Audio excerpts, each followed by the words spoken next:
दोस्तों, आप सब कैसी हैं? उम्मीद करते हैं आप सब लोग ठीक और स्वस्थ होंगे। आज की कहानी जो आपको सुना रही है वह एक एज में परिवार को खत्म कर देती है। हर व्यक्ति को हमेशा अपने रिश्ते को संभालना चाहिए। कभी भी अगर कोई दिक्कत हो तो किसी से सलाह मशवरा कर लेना चाहिए। हाँ, बात पति और पत्नी दोनों पर लागू होती है। पति को अपनी पत्नी की जरूरत का ख्याल रखना चाहिए और पत्नी को अपने पति की जरूरत का ख्याल रखना चाहिए, या यूँ कहे दोनों को एक दूसरे का ख्याल रखना चाहिए। जरूरत पैसे की हो या फिर किसी और की जरूरत पूरी होनी चाहिए। दोस्तों, आप सबसे अनुरोध है कि चैनल को सब्सक्राइब करें और लाइक कमेंट कर देना। मानने वाले प्रेमी प्रेमिका और पति पत्नी का रिश्ता सबसे अजीम मानते हैं, लेकिन जब जब ये रिश्ते आंतरिक संबंधों की महीन रेखा को पार करते हैं तब तब कोई न कोई संगीन जुर्म सामने आता है।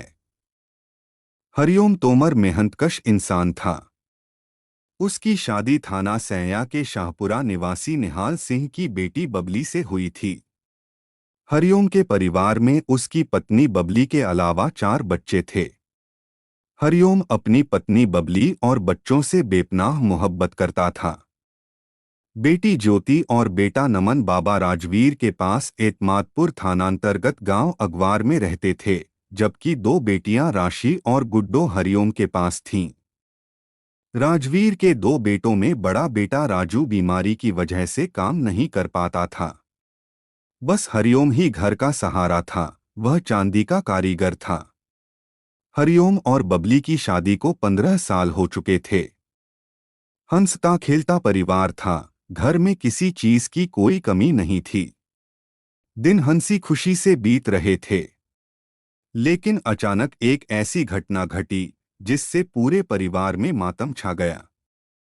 3 नवंबर 2019 की रात में हरिओम अपनी पत्नी और 2 बच्चों के साथ घर से लापता हो गया। पिछले 12 साल से वह आगरा में रह रहा था। 36 वर्षीय हरिओम आगरा स्थित चांदी के एक कारखाने में चेन का कारीगर था। पहले वह बोदला में किराए पर रहता था। लापता होने से 20 दिन पहले ही वह पत्नी बबली व दोनों बच्चियों राशि व गुड्डो के साथ आगरा के थानांतर्गत सिकंदरा के राधानगर इलाके में किराए के मकान में रहने लगा था। आगरा में ही रहने वाली हरिओम की साली चित्रा सिंह 5 नवंबर को अपनी बहन बबली से मिलने उसके घर गई। वहां ताला लगा देख उसने फोन से संपर्क किया, लेकिन दोनों के फोन स्विच्ड ऑफ थे। चित्रा ने पता करने के लिए जीजा हरिओम के पिता राजबीर को फोन कर पूछा, दीदी और जीजाजी गांव में हैं क्या? इस पर हरिओम के पिता ने कहा कि कई दिन से हरिओम का फोन नहीं मिल रहा है। उसकी कोई खबर भी नहीं मिल पा रही। चित्रा ने बताया कि मकान पर ताला लगा है। आसपास के लोगों को भी नहीं पता कि वे लोग कहाँ गए हैं। किसी अनहोनी की आशंका की सोचकर राजबीर गांव से राधानगर आ गए। उन्होंने बेटे और बहू की तलाश की, लेकिन उनकी कोई जानकारी नहीं मिली। इस पर पिता राजबीर ने 6 नवंबर 2019 को थाना सिकंदरा में हरिओम, उसकी पत्नी और बच्चों की गुमशुदगी दर्ज करा दी। जांच के दौरान हरिओम के पिता राजबीर ने थाना सिकंदरा के इंस्पेक्टर अरविंद कुमार को बताया कि उसकी बहू बबली का चालचलन ठीक नहीं था। उसके संबंध कमल नाम के एक व्यक्ति के साथ थे, जिसके चलते हरिओम और बबली के बीच आए दिन विवाद होता था। पुलिस ने कमल की तलाश की तो पता चला कि वह भी उसी दिन से लापता है जब से हरिओम का परिवार लापता है। पुलिस सरगर्मी से तीनों की तलाश में लग गई। इस कवायद में पुलिस को पता चला कि बबली सिकंदरा थानांतर्गत दहतोरा निवासी कमल के साथ दिल्ली गई है। उन्हें ढूंढने के लिए पुलिस की एक टीम दिल्ली के लिए रवाना हो गई।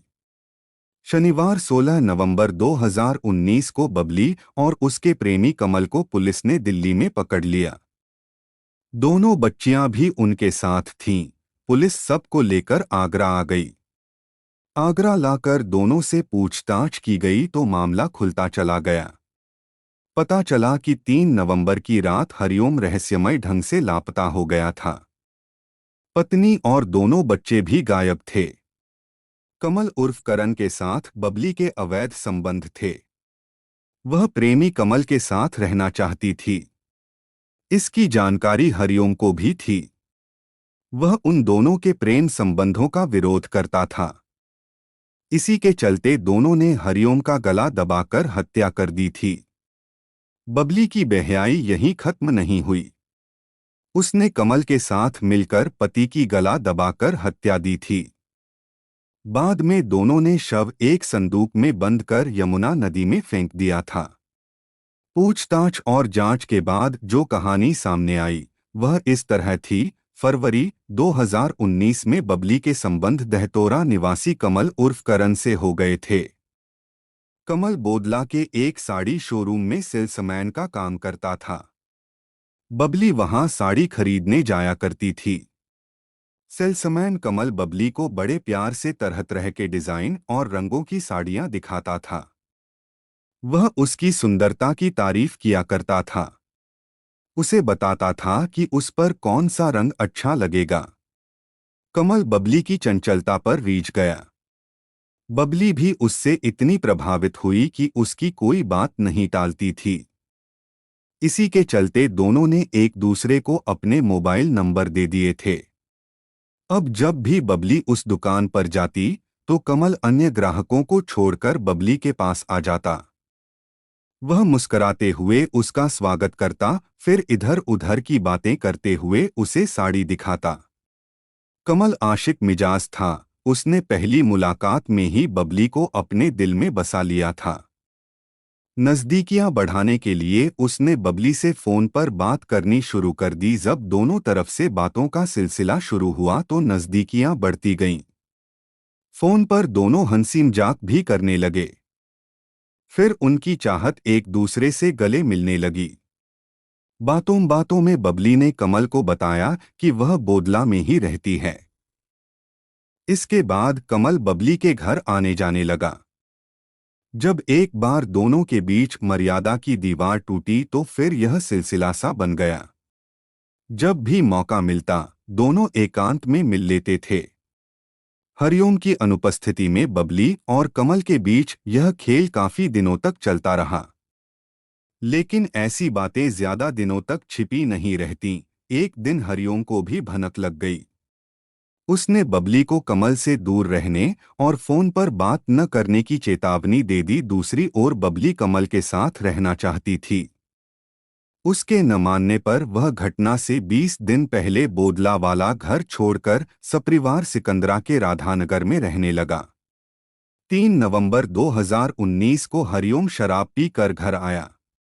उस समय बबली मोबाइल पर कमल से बातें कर रही थी। यह देखकर हरिओम के तनबदन में आग लग गई। इसी को लेकर दोनों में झगड़ा हुआ तो हरिओम ने बबली की पिटाई कर दी। बबली ने इसकी जानकारी कमल को दे दी। कमल ने यह बात 100 नंबर पर पुलिस को बता दी। पुलिस आई और रात में ही पति पत्नी को समझा बुझाकर चली गई। पुलिस के जाने के बाद भी दोनों का गुस्सा शांत नहीं हुआ। दोनों झगड़ा करते रहे। रात 11:30 बजे बबली ने कमल को दोबारा फोन करके घर आने को कहा।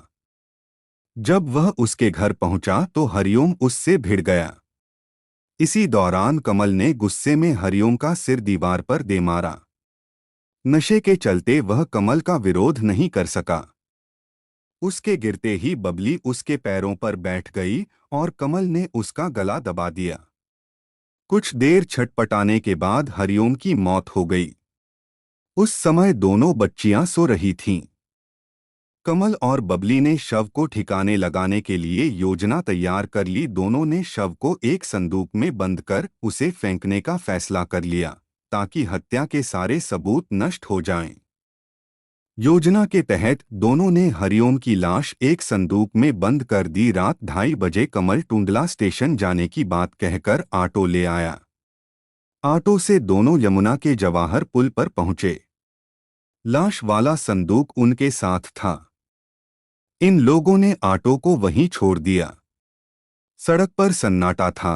कमल और बबली यू टर्न लेकर कानपुर से आगरा की तरफ आने वाले पुल पर पहुंचे और संदूक उठाकर यमुना में फेंक दिया।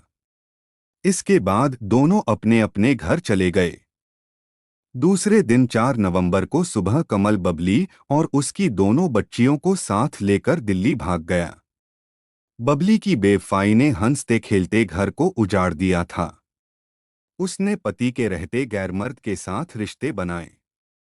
यह नाजायज रिश्ता उसके लिए इतना अजीज हो गया कि उसने अपने पति की मौत की साजिश रच डाली। पुलिस 16 नवंबर को ही कमल व बबली को लेकर यमुना किनारे पहुंची। उनकी निशानदेही पर पीएसी के गोताखोरों को बुलाकर कई घंटे तक यमुना में लाश की तलाश कराई गई, लेकिन लाश नहीं मिली। अंधेरा होने के कारण लाश ढूंढने का कार्य रोकना पड़ा। रविवार की सुबह पुलिस ने गोताखोरों और स्टीमर की मदद से लाश को तलाशने की कोशिश की, लेकिन कोई सार्थक परिणाम नहीं निकला। बहरहाल पुलिस हरिओम का शव बरामद नहीं कर सकी। शायद बहकर आगे निकल गया होगा। पुलिस ने बबली और उसके प्रेमी कमल को न्यायालय में पेश किया, जहां से दोनों को जेल भेज दिया गया। दोस्तों, आपको कहानी कैसी लगी कमेंट कर जरूर बताएं। चैनल को सब्सक्राइब करें और लाइक करें। अपना ख्याल रखें। धन्यवाद।